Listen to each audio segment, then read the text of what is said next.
This is Abnormal Entertainment. I am a real American, fight for the rights of every man. I am a real American, fight for what's right, fight for your life. You're listening to the No Cry Zone, a progressive political podcast on the Abnormal Entertainment Network. And welcome to the No Cry Zone. I am here with John. Rob is on his way in. This is Dave, of course, and we have special guest. Take it away, John. All right, we are joined by Melissa Mays. And, of course, Melissa, we have talked to several times, right in the center, the epicenter, if you will, of the Flint Water Crisis. And a good development yesterday in the case. And, Melissa, you were a part of this. This is a settlement that is hopefully going to have some positive impact. Why don't you tell us about that? Well, we actually came to terms with the state of Michigan, city of Flint, and the state has agreed, and the federal judge signed off yesterday that they will pay $97 million to replace all 18,000 or more lead and galvanized service lines in the city of Flint. Those two materials are the ones that continually poison our water. The lead, of course, and then galvanized has been found to sponge more lead and other contaminants than even lead lines. So we finally got them to understand these have to go. The only solution to fix our water is not more chemicals. It is to get the pipes out of the ground. And they've been dragging their feet and fighting us, and we filed this lawsuit 14 months ago. And we filed a preliminary injunction earlier last year, actually, and won for bottled water delivery. It was an emergency injunction, like we had to have this done because they weren't moving on replacing the pipes. So they lost, the state lost. The judge ordered them to start delivering bottled water until their core team, which is their outreach team, could make sure that every home had a filter. So the bottled water delivery would have went on for maybe 2 to 3 months, and then we would have filters and then nothing else. So they appealed that. They even appealed that little piece and lost. So we finally got to the point where it was going to be big trouble for the state if they did not comply with this order. And then the governor said, okay, let's mediate. So for the past couple of months, we've spent, the estimate was 600 hours, trying to come to an agreement that was the right deal for the residents of Flint and not the state. So now the state has to basically fix what they broke and pull these lines out. They also have to keep the water pods or the points of distribution open until September, as long as the lead levels continue to fall. If they don't, they have to stay open. And then 2-in-1 for delivery to the homebound, they have to deliver now within 24 hours. So there was some give and take, of course, with the case, but now we have full oversight. We get to see what they're doing, making sure every penny is spent properly, and that they are following to the letter the disagreement, because if not, we're going right back to federal court. So now the $97 million, this is split between the state and federal governments?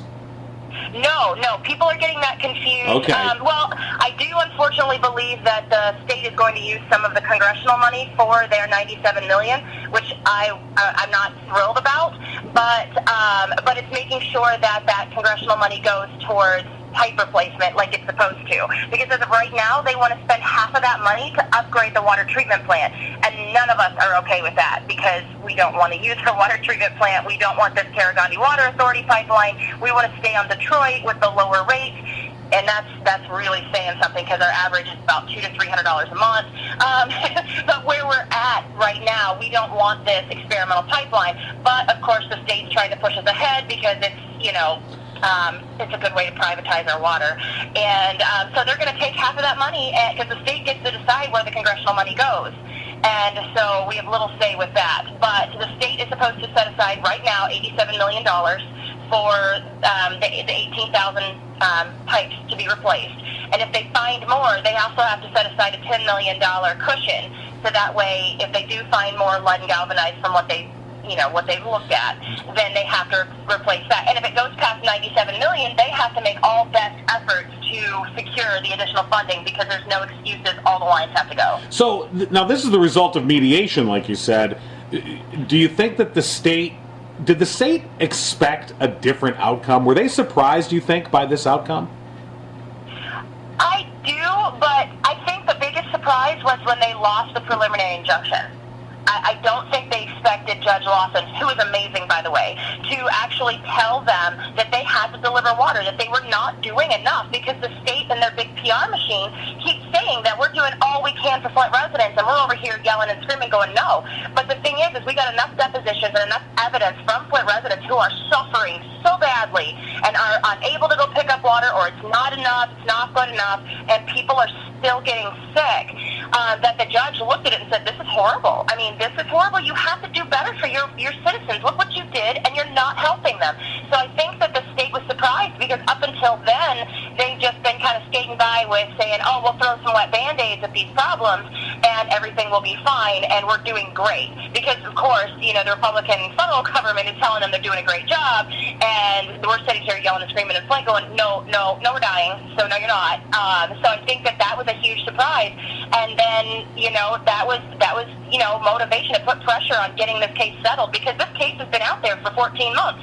So, they basically started running out of options to fight us. And also, it's just the right thing to do. But, of course, as we all know, that is usually the last thing on the list for government. So it's pretty telling that for them to do the right thing, of course, they had to be forced, and they were forced not only by, a judge, but by financial considerations. They didn't want to spend the money to continue to provide you with bottled water, which was always a stopgap measure at best. So I guess I find it ironic. I mean, and maybe I'm reading this wrong, so tell me if that's true. If they could rewind it to that moment, and do you think that they would say, oh no, bottled water's fine, you can continue to have bottled water? Like, did they open up a Pandora's box that they now regret? I think so. That's my personal opinion. That's not from my attorneys. That's just me speaking, because I thought about that last night. I'm like, they could just continue with bottled water and this slow drag out of the pipe replacement. Because as of right now, today is like 1,069 the day that since we've had clean water, and they've replaced like 780 service lines. That's it. So yeah, and now they have to replace 6,000 a year for the next 3 years. It has to be done. There's no excuses. So yeah, I kind of think maybe that was a bad play on their part. Like, maybe they should have just done the right thing. And I think that's the overall message from everything that's been done to Flint, everything that's happened here. If you do the right thing from the get-go, it's going to cost you a lot less, because bottled water is going to cost a lot less than of course, the delivery would have cost, for the delivery for the max of the whole 3 months that they would have had to agree to. Right. Would have cost a lot less than this. But hey, I'm okay, because you know what? At least we're getting these pipes out of the ground, and that's the first step. It's not going to fix what's inside the house. It's not going to address the water shutoffs or the bacteria. That's another fight we got to go to for that as well. But at least now we've got some motivation and saying, hey, you know what? People do win against the government. That actually happens. I just stood there yesterday, I was sitting there in court listening to the judge, and I'm like, did we just win? Because I don't know what just happened. It was a little bit of a shock, because this has gone on for so long, and the mediation was nonstop, every single day, 7 days a week, and it was exhausting and frustrating. But it was good, because we got in what we needed. You're only allowed so much under the Safe Drinking Water Act, and we got more than what is allowed under the Safe Drinking Water Act with this, which of course there's a lot it doesn't cover, but under what it does cover, we did great. We did great for the Flint residents, and that's all that matters. So you mentioned the Karangandi Water Authority before, and so for those people that don't know, this is the water line that the city bonded out to build from Lake Huron, and this is what precipitated them switching from Detroit water to the Flint River. Was because they wanted to connect to this pipeline that they're building, which is almost complete. And so, and again, as you mentioned, from your perspective, you guys really don't want to hook into the Karangandi Water Authority, but is that an option? I mean, is that going to happen? We don't want to. No, but our drain commissioner, Jeff Wright, who runs all this and runs the county and is the CEO of this pipeline, he said a contract is a contract. We can't get out. Our mayor is fighting. She has been fighting to not be, because we don't want to be on this pipeline, because on top of everything else, I think we have to pay $650,000 a month just for the bond payment before any water even gets to us. Plus, we're still paying for Detroit, because thank you, Governor Snyder, he now is no longer paying for our hookup to Detroit, which is $1.2 million a month. So our water bills are already excruciatingly painfully high, the highest in the United States, 8 times the national average. And that's like even comparing to the desert, who has no water. And so we have this poison water we can't use, and we pay like as much for that as most people pay for like a car payment. And we can't even use this, and it's making us sick when we shower. But I just got over having a bacterial and a respiratory infection and a double ear infection from bacteria that I got from my shower for 7 weeks. I mean, it's ridiculous. There's so much bacterial pneumonia going on. And so we don't want this pipeline because it's 70 miles of untreated water, a complete experiment, by the way, going to our antiquated water treatment plant and then being pumped out into our failed infrastructure. And then we got to pay even more money for this? It is outrageous, but all it does is it just opened that path on this pathway for them to be able to frack. So DTE is buying a whole bunch of water from it because you need water to frack, and it's going to General Motors and all these other big industries. And the residents were like, wait, we're paying for this? We don't want this. You know, they used us as collateral. The county used us as collateral to get these bonds. So the county's in charge of all this. And we're just sitting here going, you're doing this off the backs of the poor. We don't want this. We never wanted a water switch to begin with. We didn't want to go to the Flint River. We don't want to go to the Karagandhi. No, we don't want privatized water. And, of course, you know, since the state is in control of that deal, along with the county, and the state is still in control of the city of Flint, our voices don't mean anything because, of course, to make a deal, you need to, you know, silence and squash the voices of the people and get rid of democracy so you can, you know, fix your bottom line there. Well, that's the art of the deal, apparently. So apparently it is. Yeah, we're getting a lot of that. So are you worried that this settlement then will allow the general public and everybody else to just say, oh, Flint solved, move on, and they don't have to worry about this anymore? Absolutely. Absolutely. So every time I've spoken about this since yesterday, because I had a gag order on me before then, but every time I've spoken about it, I said this is, and even the attorneys have been very clear, this is one piece of the puzzle. This is only one small piece. This does not fix our health problems. This does not fix the damage inside our homes. This does not fix the loss of property value and the fact that we can't sell our poison water houses. And this doesn't even fix the mains. Because now we're getting the service lines, and that's awesome underneath the Safe Drinking Water Act. But there's another issue, is that you're just basically giving me a brand new straw to pull in the bad water from the crumbling mains. So we need them to use the congressional money for the mains and not for the treatment plant. But of course, why would somebody listen to somebody who lives here? It's ridiculous. Well, but yeah, I mean, silly, right? But yeah, so we want people to know we're not going to be better. I mean, and we still have to go through 3 years. 3 more years of not being able to trust our water. And if they don't replace the mains, we're still going to have the same issue. And so it's frustrating. I mean, it's awesome because we did this, and you know, the people won, and we are taking that first little step forward towards recovery, but we're nowhere near the finish line. We can't even see it. So that right there is something I want everybody to know is like, yes, this is awesome. This is a great little step forward, but it's not enough by far. And I'm not saying that to be greedy. It's just they're not fixing the entire problem. Well, I mean, I guess we could put it this way. Flint was knocked back about 20 steps, so a step forward, you're still 19 behind. Perfect. That's exactly it. All right. Well, Melissa Mays, thank you so much. The group, What Are We Fighting For? What Are We Fighting For is the website. It's whatarewefightingfor.com? whatareyouffightingfor.com, yeah. Yeah, all right. People can go there and find out more, and we will stay in touch and keep up on this story. Thank you so much. A positive development, but many more to come.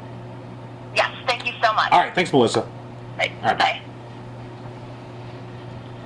Still infuriating. Yeah.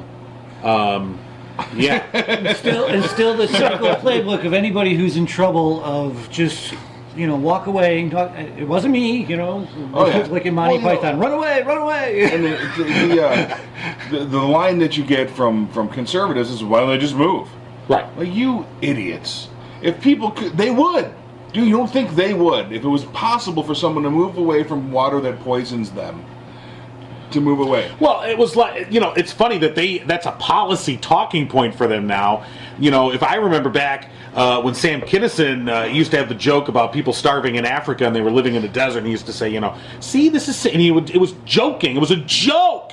And you know, see, it's sand. See, you can't grow food in sand. Move to where the food is. And that was his funny joke. And we would all laugh because we recognized it as farce. Ha ha. Now, 30 years later, it's a Republican talking Well, point. hold on now. Now, farce. Come on. over the course of 30 years, farce has become reality. Well, that's true. No one would ever predict that a reality show star would be the president. Kurt Cobain did. But it will. Yeah, Kurt Cobain in an interview actually. Is it right before he pulled the trigger? It was soon before. But he actually predicted that the people will get smarter and they will realize that everyone's playing them against each other, and a reality star, someone like Donald Trump, will become president. And then, Really? Well, I mean, you can look that one up. I can't state my source. whoa! You're paraphrasing? Whoa. Yeah, and it would what? Then this does. That was no suicide. He was obviously knocked off By Trump's people. Pre-Putin. By Trump's people. By Trump's people. They were eating Russian dressing the whole time. This was what, 90 what? That was 94, 5. Omarosa snuck in. She dressed. She snuck out of high school. She snuck out of high school. Disguised herself as Courtney Love. Well, he was high, so it was close enough. It was always high. And technically, Back to the Future also predicted that It's true. we would There are become enough- dumber. Well, it's over time. Idiocracy. and- Right. There's that 1984 Animal Farm. So all these things. Kurt Cobain, George Orwell, But- Omarosa, and Steven Spielberg Right. are our new prophets. Right. That sounds like a good movie. Robert Zemeckis. Sorry, not Steven Okay. Spielberg. Right. So the point is that we laugh and real people are at the end of all this. Yep. At the end of these policies, real people are affected, like the people in Flint, like Melissa Mays and her family. They're the ones that, at the end of the day, get the short end of the stick, and it affects them, their health. I mean, what else do you have? What I think is terrifying is that this is a very small victory. And this small victory is going to be blown up by the opposition as, you won! You did it! Look, you did it! You won! Oh gosh, we're broke now. We can't do it. No. You have totally beat us. Totally win! You win! Right. And then walk away and think everything's done. That's, and then the enthusiasm dies after that. And that's frankly what I'm afraid of with Trump and the resistance too. Yeah. Any minor win will be heralded as we did it, and then everyone quits. Just like ACA already. Yeah. I mean, like people are resting their laurels, like, we got them to quit. Look at that, they screwed up. Ha ha ha. No Trump care, and then nothing. No, you have to keep pushing. Right. And and nobody. Sorry, John. No, go ahead. And nobody was even bringing out the fact that the Republicans wanted it to be more exclusive to get through. Yeah, to get it through their House. And that's what they're still working on. I mean, So, the Freedom Caucus you're never wanted- going to have a chance to stop. Freedom Caucus wanted that. There were the Tuesday afternoon caucus. Those are the guys, the moderates, Right. that I couldn't remember. Okay. And those are the guys that said my constituents are going to pay a heavy price for this, and I don't want that.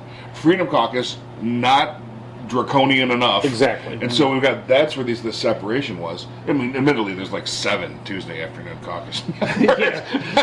but there's, But in such a tight house, that's enough. It is. That's It is. enough. And again, so for whatever reason it went down, cool. Now, like we keep saying, Obamacare or ACA, not perfect, needs work. What do you think about Bernie's plan? He's bringing out his single payer again. I think Bernie's got a great plan. Yeah. It'll never happen. Not with this climate. I think the more you talk about it, the better. I think the more realistically you talk about it, the better. Yeah. But I think you're right. It's not going to happen right now. In this cycle, no, it will not happen. But I think it can advance a step forward, the notion of single payer, because you've got more people now. This process, look, 8 years of Republican propaganda about what Obamacare was, because they completely lied about what it was. And still lie. All right, Still are. and still are. Exactly. But a lot of people, and we saw this with the, we're getting rid of Obamacare, it's okay, because I got the ACA. I mean, we saw a lot of people that were like, there were a lot of people that suddenly broke through and said, wait, you're taking that away? That's what's in the ACA? That's what's in Obamacare? So I didn't like it because it started with Obama. Exactly. So the point is that I think that there at least was a segment. I couldn't say it's a majority or a sizable portion, but at least a segment of those people that were previously opposed who are at least now cognizant of the fact that there are beneficial portions of the ACA. So at least at that point, they can say, all right, well, wait a second now. Now it's not this evil that's been perpetrated. I've got a huge game changer. Anything we don't want the Republicans to meddle with, we'll just start with Obama. Obama, yeah. Like, oh, give me some Obama bucks. What? No, I don't want any of those. What are those? Take all those green things away from me. Oh, I'll take all the Obama bucks you got. Obama tostados. Obama Ritos. Oh my gosh, we could corner the market on everything. I did find it really humorous that, after the Donald Trump quote of healthcare is hard, basically. Who knew? Yeah, who knew? That I'm hearing that parroted out in the world now. Oh yeah, well, it's a really hard problem. We got to really work hard on it now. I mean, it's kind of that realization that you're talking about, and it just scares the hell out of me that it took Donald Trump to bring it about. It took Donald Trump and a massive failure. Yeah. And Donald Trump completely oblivious to what he was actually saying, as always. So it also exposed, again, not for the first time and certainly not for the last, the complete intellectual bankruptcy of the GOP. And Paul Ryan specifically. I mean, I think we can lay to rest the completely ass-wipe notion that he's some policy wonk. He is not a policy wonk. No. What is he? A policy wank. Yeah, he is a policy wonk. Yeah, I'm on fire today. You're a little too proud of yourself on that one. I liked it. I mean, because again, when you read the behind-the-scenes story about what happened in this, they had 7 years to craft a proposal. They literally did nothing. Nothing. I mean, it boggles my mind. I mean, okay, I get that you're not going to have a fully crafted plan while you're out in the wilderness, but to not even have a sketch, an outline of like, well, kind of we'll do this, and and then we'll nail down the details later. They didn't even have a sketch. I think you have it a little bit backwards. I think they were going out and getting money from all these people, telling them, "Oh, we're going to be repealing this. What do you want? Well, just give me all this money, and we'll make sure that that's in the legislation." And that's what their trouble is right now. Is they are all in bed with somebody, and they all want something out of that healthcare system. Different caucuses, different beds, and that is their problem, and it really does go to show that the insurance company is just so all-encompassing with so much of our dollars in America. Right. And no one has really watched that creep go, but it's, we get the worst health care for the most amount of dollars in the world. Right. And that is only leading to one point, and it's a big elephant in the room, and nobody wants to talk about it. I mean, I think to go along your lines, Rob, I think is that you're right, that they were going out to different groups and promising different things. So an analogy would be, to one group they're promising, we are going to have this wonderful hot soup for you, all right? And then the other group, they go, we're going to have this beautiful cool drink for you, all right? And then they put the cool drink and the hot soup in the blender, and then they go, hey, it's not hot soup nor a cool drink anymore. So the people that want the hot soup are like, I don't want this. People that want the cool drink are like, I don't want this. And they're like, I didn't think that was going to happen. When they finally had to put it all together, you're right, that makes more sense. Yeah. Interestingly enough, an AP poll that's just out today, Associated Press poll with the NORC Center for Public Affairs Research. NORC. Right. 62% of Americans putting a thumbs down on Trump's handling of health care during the initial weeks. 8 in 10, this is more important, 8 in 10 were against the Republican proposal that would let insurers boost premiums on older people. 7 in 10 disapproved of premium surcharges for people whose coverages lapse. Those were key elements of the Republican plan. Who are those 2 in 10 and those 3 in 10 Yeah, right. fucking assholes? Right. Who are these people? You know what? They're related to that fourth dentist that said you could chew sugar gum and it was okay. 9 out of 10 dentists agree that this gum's not going to rot your mouth. That one, though, go to him. By the way, and this is the healthcare thing is, at least in the short run, has damaged his overall image.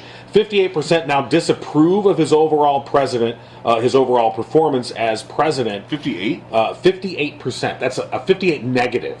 That's massive. That's massive. And his approval rating is down to about 35, which is 2 or 3 points lower than it was just a week ago. That's Bush leaving level. Don't forget, Nixon, when Nixon resigned, his approval rating was 28%.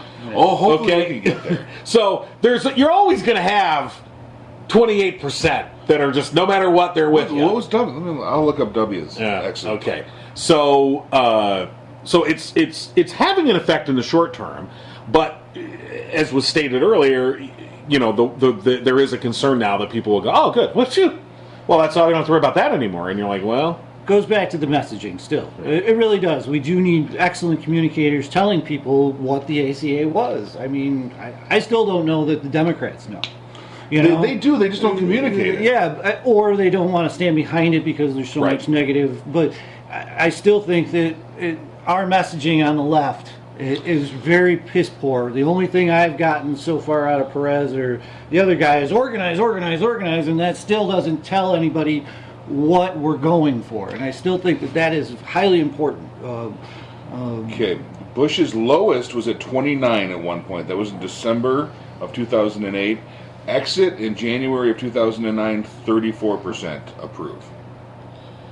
So he's at that stage now, just 2 months into the presidency. Oh, no. October 31st of 2008, he was at 25. So 25 is the lowest I'm seeing. So speaking of the Democratic Party, what do you think about Perez asking everybody in the organization to submit a letter of resignation? I think he... Draconian, but yeah. I mean, at first I was like, wow. Then I was like, yeah, I guess that's needed.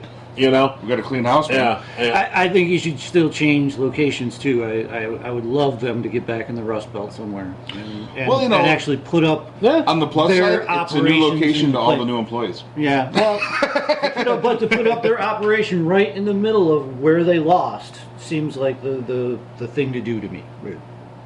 Anywhere in here, Ohio, I don't care where you go, but go to a state and tell that state we are banking on you this time around.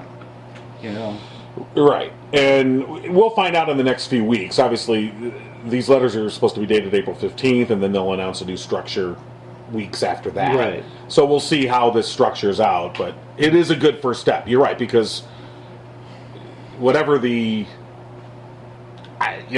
structure was, it's rotten. It doesn't work. Did you notice the timing with the Perez announcement and the restructuring of the Democrats and Biden finally coming out against Hillary? Yeah. I thought that timing was strange. And here's my question. All right. Is if Biden is going to run or Bernie is going to run, should they throw their hat in now so they are under the same protections as their opponent? Biden said that he regrets not running, right, and he didn't run because of the death of his son, which hasn't changed. So I think it's interesting that this is, I think, a case of coincidence. Well, someone just talked to him and got him on record. He's seeing all this stuff go down, and he's relaxing at some point, and this is what he's saying in an interview. I think that is I don't think that the timing is anything strange with Biden. No, but I agree. It's probably coincidental, but on the other hand, to your question of should they run, I mean, I would have said not that long ago. I'd have been like, no, you need new blood. But on the other, I don't see any new blood. I mean, that's not true. It is out there, but I don't know that they're ready for prime time yet. And I would think it would be interesting for Biden. I don't know that I necessarily want him to announce that he's running, and I don't know that I want him to run. But I would like him to become more active, because he has a freer hand than, say, Obama does in this regard. And I think that he could be a positive force to go out there and sort of publicly challenge a lot of what's happening. Okay, here's my sneaky underhand move. The Biden thing, I usually agree, don't announce that. Well, it has to announce it to the people who could actually do the move. I can't do it. Okay. Worst supervillain ever. Here it comes, guys. You want the backstory first? I'm going to tell you all about it even before I trap it. But the Biden thing, I agree, is just coincidental, but it did get me to think about Biden again. Okay. Yeah. He has inside knowledge. Biden becomes a campaign personality right now. He can be out stumping, putting the message out that we need, the messaging of the Democratic Party, and oh my God, think of the things that he could just like slip in that would just freak out Trump, make him look unhinged on his own campaign trail, and it would just get that ball rolling a little bit earlier just to keep him off balance. So what you're saying is the celebrity spokesperson Almost. of the That's Democratic Party. Even if Biden didn't win or whatever, we just put somebody in right now that is I think nipping away at the. I think he could fulfill that role without actually announcing himself as a candidate. Well, wouldn't it be? No. Well, I think you'd want to announce so that you get all the same protections. Now they can talk back and forth. But you see, he's the vice president. He already has Secret he's got the Service protections. No, of speech. That's what a lot of this is about. Is Donald can go out and say things on the campaign, But that so he can can't say as the president. But if you're campaigning for someone, even someone not named yet, But so can Biden, because he's run his last campaign. I mean, he's not running for anything ever again. he's saying that's what that he's saying the speech that running, being in a campaign and running for something allows you Freer speech. They can nip back and forth at each other, and it's campaign. I think he could do I that think right he now. could I anyway. think he could do that if he wants to anyway. Well, I don't think he and it will. also- I think he's too classy of a guy. But I think he will. He will come out and speak forcefully on issues. I mean, I'm hoping. And it does allow you campaign financing difference in laws and things like Right, that when well. you are actually in a campaign versus when you are not, and those type of things. That's why Donald did it. Donald went out and did this for a reason, and I've been struggling with this. And it's for these protections. It's so that he can go out and do these things. He can go out and ask for money, and it's for his campaign, not as a president of the United States. He can go out and say these insane things and Right. pray at his rallies and things beforehand, and those type of things are covered by those campaign laws. Now- whereas president of the United States or even a private citizen, they are not. Here's a duo I'd like to see hit the road. How about Joe Biden and Dick Cheney? You know, yesterday or the day before, Dick Cheney came out and said openly, he said, "Hey, it is clear that the Russians have interfered in our election, and that is an act of war." And you know, how ironic is it that Dick Cheney is on the side of the Democrats? Okay, check this out. If they go out together, that'd be like the end of Jedi when Luke was pulling Darth Vader out and pulling the helmet off, and then when he pulled the helmet off, it's Dick Cheney going, "Yeah, I fucked up." And Dick have the ugly scar. I think Well, he does already. I've always wanted to have him disfigured. Dick Cheney wears a mask. With that many heart surgeries, he's gone through like 7 cadaver hearts. He's got a that we know of. Yeah, you know, they were living when they were taken out, like, you know, Indian Temple of Doom style. Young children invited up to the Cheney house. Why is Dick Cheney going to Mexico for surgeries? Well, they're the only Mayans left that can actually pull the heart out right. But I just thought it was interesting, though, that Cheney himself says what the elected Republican leadership right now is just like, no, we can't say that. And he's just like, I just want to go back to war. I know, and somebody pointed that out. Somebody did point that out. They're like, well, yeah, Cheney's always banging the drum for war, so Well, he picked shocking. a good one this You time. know, so you know, but still, you look It's at amazing. You just go, what the why? Biden Cheney, frenemy tour. I mean, I'd pay to see it. That'd be You know, I mean, wow. I can't equate. That'd be like Billy Joel going out with Metallica. It's just I'm not sure how that's going to work out in the Since long we run. are talking about campaigns somewhat facetiously, but really, what is he going to take next time around? I mean, you have to beat the flamboyancy of Donald Trump. I keep now. telling you, You know? you get a better entertainer, Yeah. Franken. I think Franken. You fight fire with haha. Right. Well, okay. So, all right, Go ahead. So Franken. All right. So let's follow that thread then.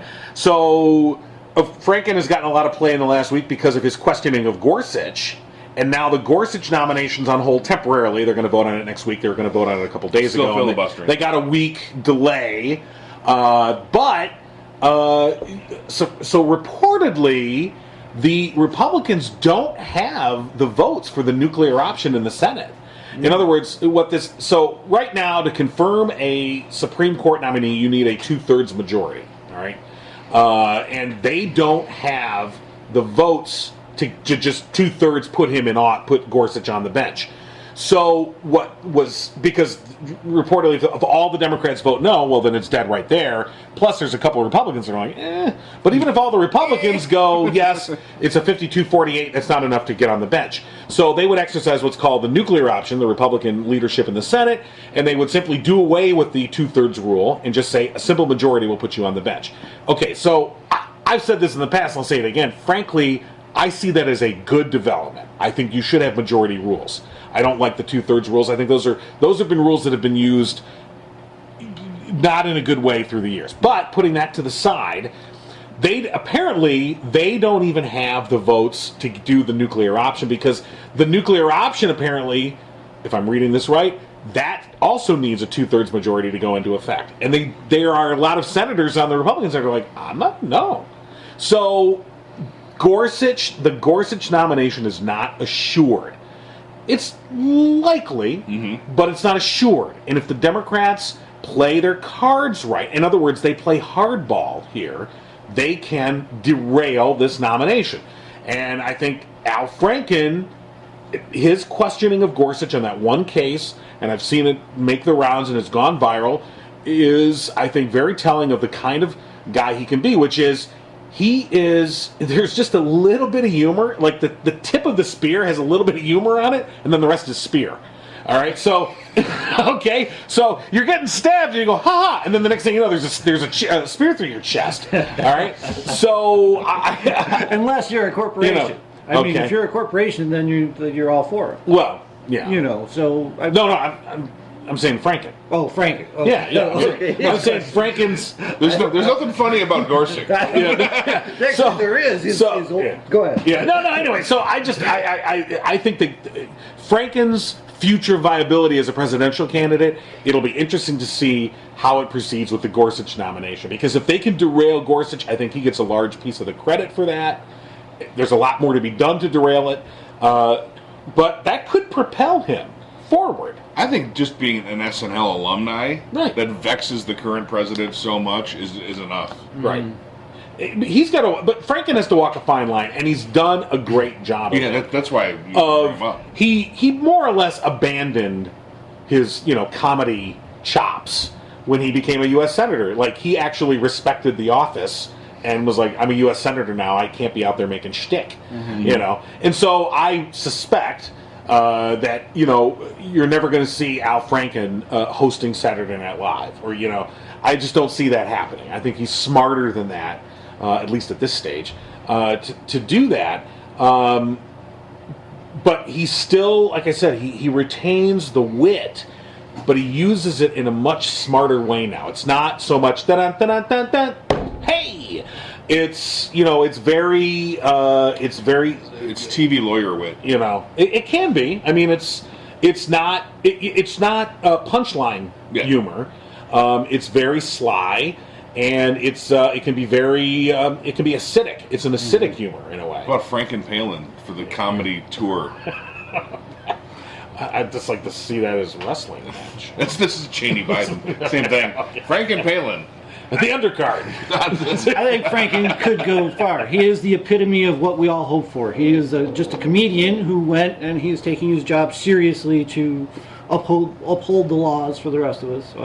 And I do think that he could go far, and I caution everyone that he may not, because he is not playing that Washington game that somehow Leahy gets to stay there for 35 years and all these, the Strom Thurmond, that is the Washington game, and that's what propels you.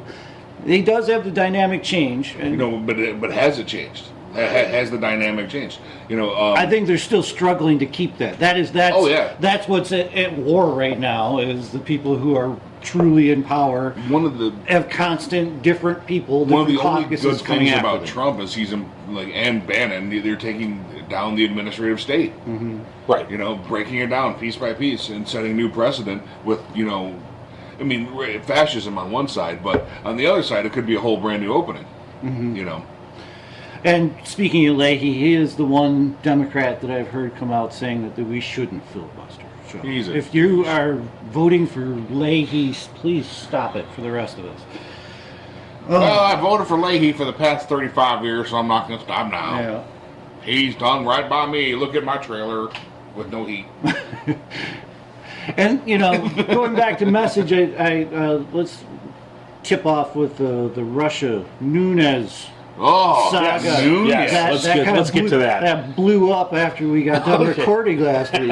We got to record every day, because if we do, this administration's going down. Right. So Right. So we're recording on Wednesday. Expect some big revelation tonight or tomorrow morning. And tonight's going to be like Devin Nunes bare asses moons the White House with "I love Putin" tattooed on butt cheeks. Just like what?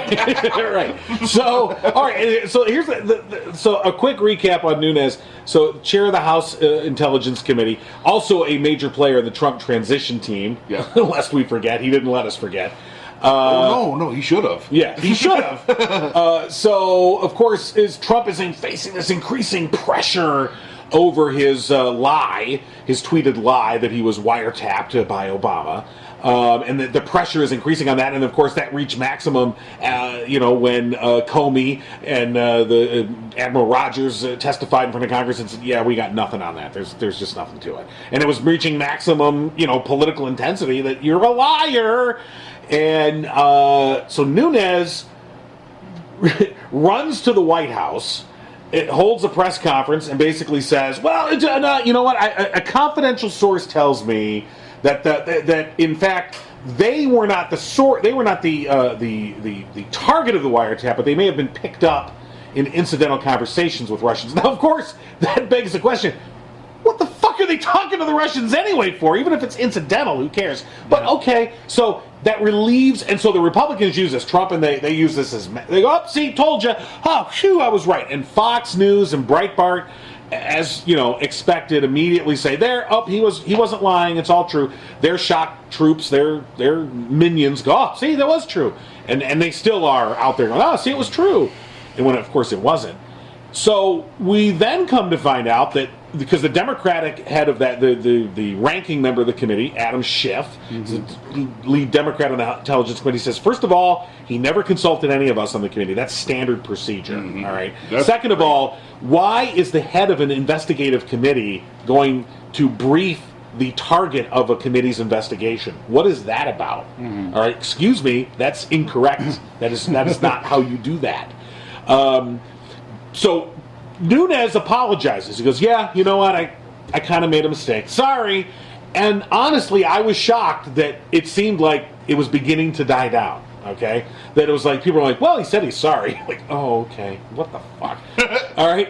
Until it turns out that his confidential source, we now know, was somebody at the White House. So let's get this straight. You went to the White House, were briefed by somebody at the White House, that you then briefed the White House about. That's how this whole thing runs. He now says, and now there's all the calls are that he needs to step down, which obviously he does. I think there was even a Republican congressman today, or a Republican senator that today, for the first time, he's the first elected Republican to come out and say, "Yeah, Nunes has to go." And you look at this complete conflict of just incompetence, number one, but I guess you couldn't say it's incompetence. I mean, it's competent malfeasance. I mean, he's carrying the water for this president, and he's doing his job as he sees it, as the president's butt boy, for lack of a better term. And wait a minute. Sorry. The president's butt.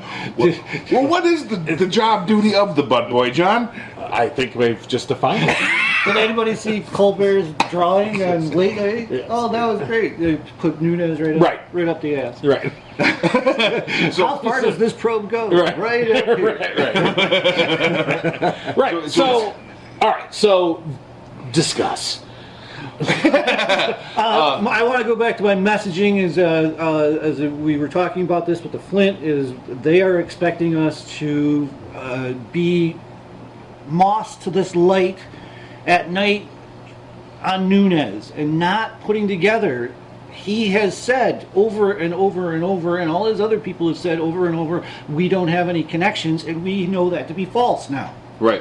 Why is that not on the nightly news? It is a huge web of Russian connections, excuse me, that he is not owning up to. I think that right there would break this case, but they are not doing that. Guess what I saw? What?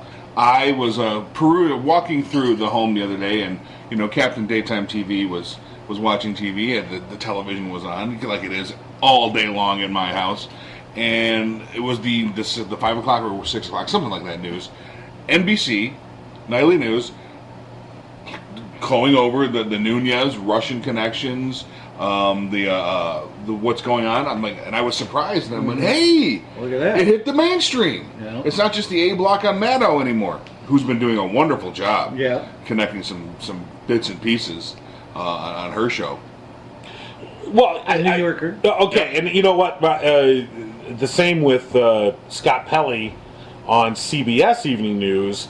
Apparently, he's been pretty straightforward in, that the president is lying. And so a lot of people, my wife was one of them who, because I had been watching CBS Evening News for a long time. I mean, I grew up with CBS Evening News with Walter Cronkite, so Most I was trusted man in yeah, America. right? One of So the trusted people. and then at a certain point, I kind of turned away from it last year. During the election, I was like, because it just seemed to be like they're pro-Hillary. missing the friggin' story. Yeah. And I'm like, what the? And Pulley is Pelley is basically being very forthright and saying things like, "It has been a busy day for presidential statements divorced from reality. Mr. Trump said this morning any polls that show disapproval of his immigration ban are fake. He singled out a federal judge for ridicule, and the judge suspended his ban, and Mr. Trump said that the ruling now means anyone can enter the country. The president's fictitious claims, whether imaginary or fabricated, are now worrying even his backers, particularly after he insisted that millions of people voted illegally, giving Hillary Clinton her popular vote victory." Then Pelley added, "There is not one state election official, Democrat or Republican, who supports that claim." And so I'm like, good, bravo. Where the fuck were you 8 months ago? Okay. Let's not split hairs. I know. We got him now. I know. Well, when things are fixed, we'll go back and blame. Let's take an Okay, Asian all right. approach to this problem. All right, In a all right. Japanese business, they fix the problem and then they blame. Okay. All right. Sorry. And that's why they're kicking our ass. I do appreciate that it is just such a blatant move by Nunez. It does put this right on the back of all Republicans now. Yep. It is not just a White House versus Democrats. It is a White House and Republicans versus Democrats. And I would say patriots. If you are a patriot, you might want to look into this story. Well, it also if you like your country the way it is now. It also shows Paul Ryan's ineptitude as a political leader. Oh, yeah. Because he almost immediately said, "Nope, I fully back Nunes." Now, any politician worth their salt would go, "I'm gonna make a statement that's sounds like I support him, but I really don't," and would make a neutral statement. And he just comes out and says, "Nope, I support him. We don't need to worry about this. Move on." And it's like, okay, you now just bought. You are now part of the Nunes structure. You're part of it now. Right. You are part and parcel part of it. Why would you do that? And I think it's just. I think it is. I don't think it's any kind of master plan. I think it is ineptitude. I think ineptitude is an incompetence is rife in the GOP. I think it is beyond any level that we've ever seen before. This guy that they have is one of their counterterrorism experts, this Gorka, the guy. I don't know if you know the individual I'm talking about now. He's been a talking head on Fox for a long time, and of course he's this completely fraudulent PhD. He paid for his PhD. He got it from this online university in I think Czechoslovakia Kazakhstan. or wherever. And then they actually on Samantha Bee's show Full Frontal, they actually dug up his dissertation that was posted online, and they showed some of it. It's almost stick figure drawings. It's just ridiculous. You're like, really? So this guy is he's like the counterterrorism guy now at the White House. He really doesn't know what the fuck he's talking about. And of course he is on Inauguration Day. He was caught on camera wearing this medal that is connected to this Hungarian fascist group. All right. And he said, "Well, I only," and he tried to say, "Well, I only, I don't subscribe to all their, things." But interestingly enough, this group asks their adherents to put a small letter V in their name. All right. So if your name is, John Michael Smith, they want you to put your name as John Michael V. Smith. And sure enough, if you look on his stuff now, it says V Gorka. Pop this V in there, and you're like, what? So you have an idiot hired by an idiot to advise idiots about idiocy. All right, this guy doesn't know. Perfect, exactly. He doesn't know what the hell he's talking about, number one. Number two, he's so blatantly freaking stupid. Okay, if you're a secret Nazi agent, here's an idea. Leave the armband at home.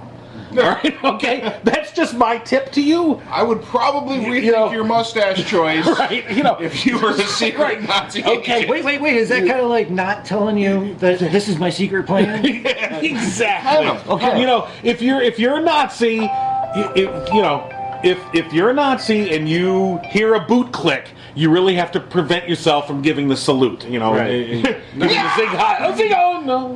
wrong country. That was just a car backfiring. Right. Oh. So this is an example of the stupidity that we are dealing with, and what is worrisome, to say the least, is these people are running our country. Yeah. Well, let's remember how Paul Ryan got his job, too. Who'll do it? Right. Well, I guess I will. Done. Has anybody else been kind But of only if I don't have to work weekends. All right. All right. kind of playing mental risk? Like I listen to the world news every night on BBC, and there's just so many things out there that are just rife right now.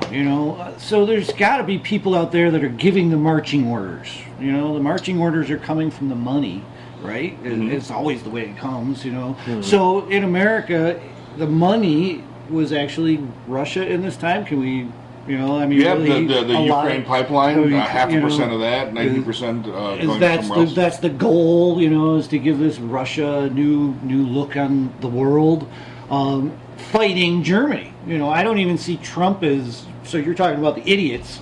I think there's much smarter men or women behind these orders. You're right. That's more scary. You're right. It's too comforting to think they're all idiots. Yeah, and if you just can, think they're going to be the Keystone Cops running around, I think they're like ants right now. And Putin or whoever, the bankers, whoever you want to put that label on, the real rulers of the world, are just shaking the ant farm every once in a while to get them to go where they want. Right. Well, so Keystone Cops as diversion. Yeah, but think of all the different governments around the world that have crazy rulers, or Africa has got rulers that lead for 20 years and don't want to step down after they're done, after they've been elected out of office. I just can't believe it.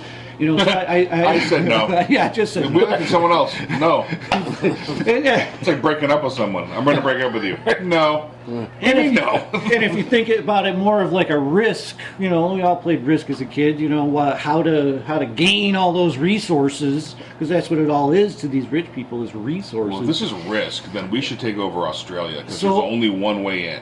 Right. Australia or Iceland. Iceland was good, too. Iceland and Australia were Yeah, key. so this is my theory on Donald Trump and all the white supremacists, is that was just, okay, we'll use that one. And they just chose an option. Okay, we'll use the white supremacists, and they tip the ant farm a little bit to see how it will go. And then if they need to make an adjustment, they'll tip it back another way. But it's really somebody else behind the actions of these idiots. The puppet master. Yeah. Well, is that Steve Bannon? And Well, he's got a rich Is he billionaire. part of it? He's got a billionaire, some recluse guy. He's all involved in this, end of war or end of world change, and Right. we have to cleanse. We can only have 500 million people, 500 million people on the world if we want to live at this rate. Otherwise, we have to be like an agricultural society again, and then we could have, I think, 5 billion or something like that.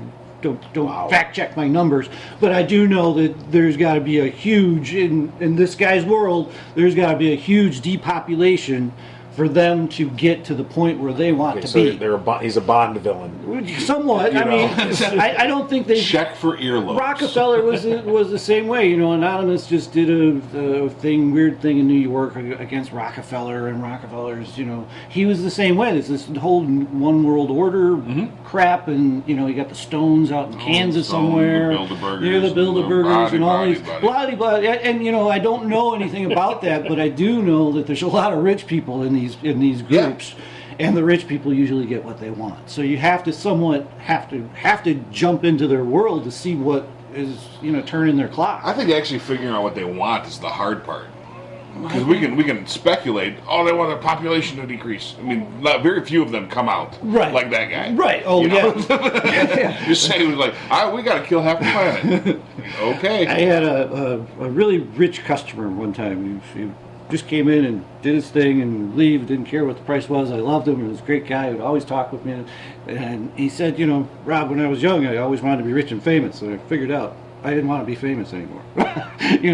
The rich part is what they're striving for, and no names. No, you don't know me. As soon as you know me, I failed. So that's the type of rich I'm talking about. Billions and billions of dollars. Stop the Koch brothers. Really. Not Donald Trump rich. People put that assertion on Donald Trump, and I think he's just a con man. He's moving money around. Oh yeah. To have a balance at any one point. He's rich at any given moment. Yeah, but I don't really think that he has amassed wealth like these people who go around and the economic hitmen. Work for these people. If he had, he'd have been completely. I don't think his personality lends itself to the accumulation of wealth and power. Right. I think he gets enough for his own ego.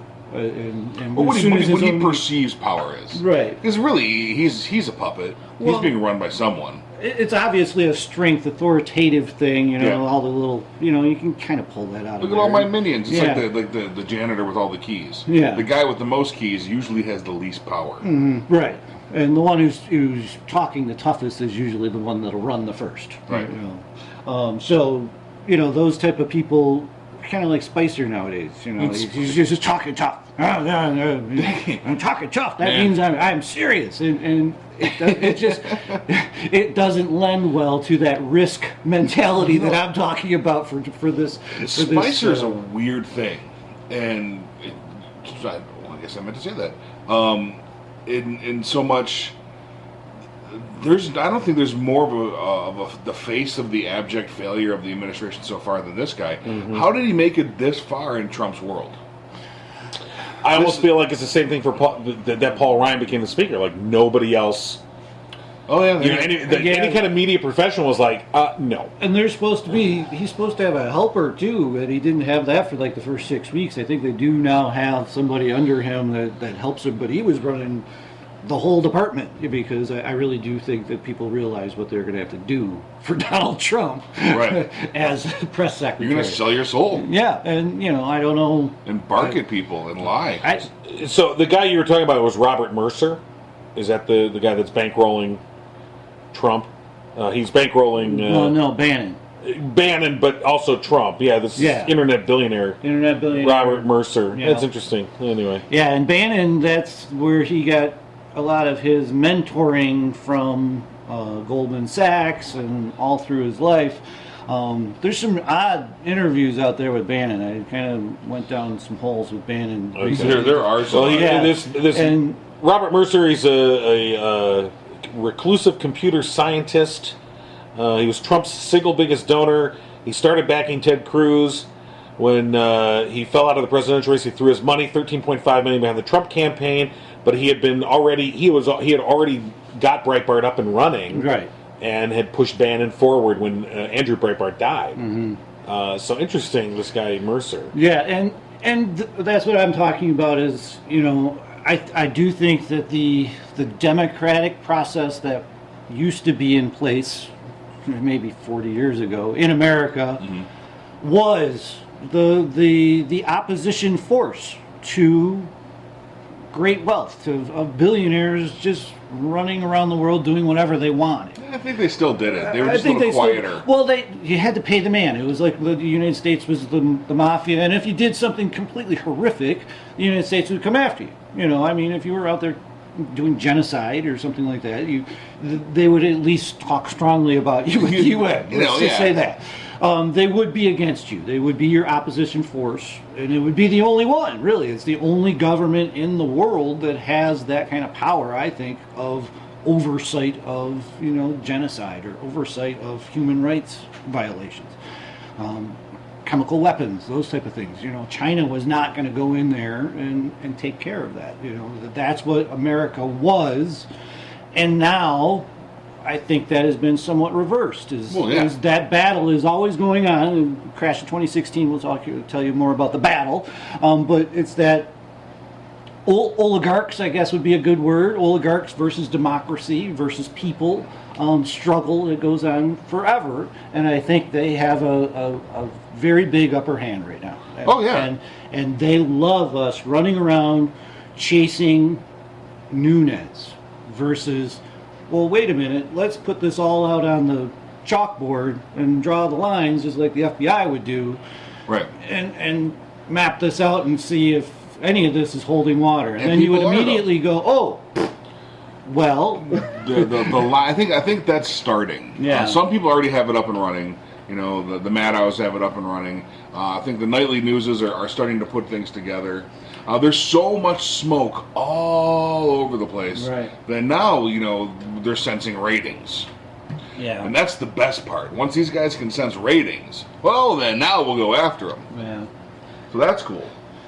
Yeah, Finally. if you'd want to think of it that way, that it takes ratings to actually get justice in this country. But yeah, As long as it's that is coming, true. We'll fix it once we fix it. Yeah. We'll blame once we fix. What was that? Someone is only, it was I think a Republican. A Republican is only a good person once the bad thing affects them. Right. Oh, You yeah. know, Yeah. Well, we've that's seen that time. and Yeah. time That's again. like, you know, none of this matters till it hits middle-aged white men. Right. You And know? shit. Have you guys seen the studies on that? All the middle-aged white men dying. Oh my God! It's higher than car crashes or something like that. It was just. I was just at shock. I was like, I'm middle-aged. What's going on? As a middle-aged white male, I want to say good. I'll be perfectly honest with you. We are horrible. We are horrible to this planet. We're horrible people. As a group, fuck us. Didn't If hurt. you looked at us as a group, I mean, I'm sorry. So, I mean, it's all of us. See, you're doing it again, John. You're trying to put us in baskets. I don't think that it works like Well, that. you know, I'm sitting here reading about Robert Mercer, and there's a great New Yorker article that I want to read more about, and people should. I'm going to post this to our Facebook page. People should learn more about this guy. A more than middle-aged white male who's horrible people. Mm-hmm. So. Thanks for that. All right. I was on my wrist tangent.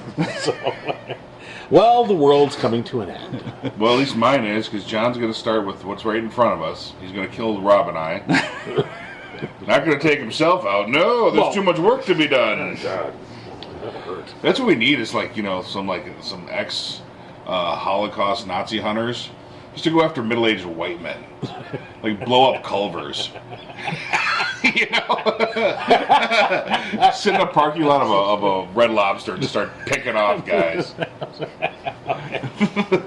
Or, David, we could just become democratic socialists. That's a better plan. We can't do that till we're above middle age. So once you make it through that danger zone, the opioid danger zone of middle ageism, once you get to geriatric, then you can change, because you know you get to have any kind of attitude you want. Then, Well, I'm not going to hold doors for shit. I'm old. Ah! It might make the drive-through at Culver's faster. So The fact I'd start at the drive-through. Lazy ass middle-aged white dudes. Tink, tink. I have a complaint about Can't even park in. Culver's. The inside thing, that's a badass. That's a wrong system. You cannot just have a counter and just let people mill around with no line. Right. You got to I agree. give people a line. Give them a starting You know, point. that's the problem, Rob. Yeah. We know. The problem is we don't foster critical thinking and working yourself through that problem. Well, stand in your line, sheep. Order your custard, sheep. Get your burger, sheep. No, you figure it out. If you can't figure it the fuck out, get on Culver's. or get in the drive-through. Go someplace with a line. It's just because I am that person, and I look around and no one is making the move. no, I make the move. I agree. And then I get the dirty look. You know, it's like, well, why did you? Why do you care about the dirty I don't look? care about the dirty look. I'm just telling the people of Culver's how to best deal with the sheeple. No. You deal with the sheeple. No. You give them just a You starting don't point. deal They'll with the stick- sheeple. You stand lead there. sheeple. So you know what the dirty looks are coming from? You're now their leader. Ooh, let's follow him. What does he Exactly. do? They're going to do exactly what you did. Has it gotten that bad? Really? Yes. Oh my God. David. That's we were complaining about Culver's. It's gotten that bad. But they had to have done this system all across our land, David. Right. Look, and there's a Rob in every Culver's to take control and say, you order like this. It does seem to work out after I like make my move. There's other people behind me then. And You can subvert our democracy, all right? And you can ruin our climate, all right? But you're talking about fucking with Culver's now. God damn you, Rob. Butterburgers, my friend. If I don't get the flavor of the day right now, it's going down. Get your damn dirty paws off my Culver's. You know, I think that's probably the only way to get people moving. It's like, now we've threatened democracy, we've threatened war, we've threatened livelihood, we've threatened freaking genocide to some people. Threaten their Butterburgers. Mm-hmm. Let's see what happens now. Trump has threatened your Butterburgers to war! Yeah. What is it good for? Absolutely nothing. Yeah. What is it good for? Absolutely nothing. Say it again, y'all. Look out. What is it good for? Absolutely nothing. Listen to me.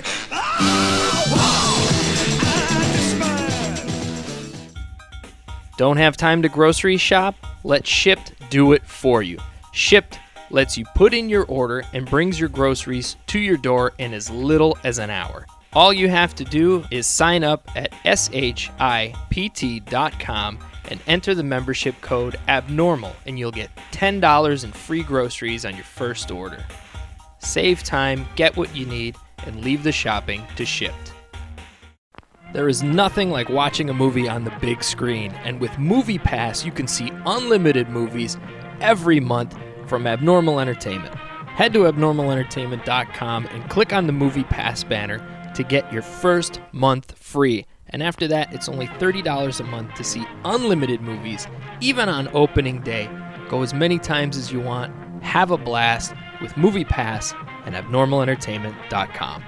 Subscribe to the No Cry Zone on iTunes and Stitcher and at abnormalentertainment.com/No Cry Zone. Find the No Cry Zone on Facebook and tweet at No Cry Zone. Email nocryzonepodcast@gmail.com. And for more podcasts, comics, books, movies, and more, head to abnormalentertainment.com. You've been listening to the Abnormal Entertainment Network.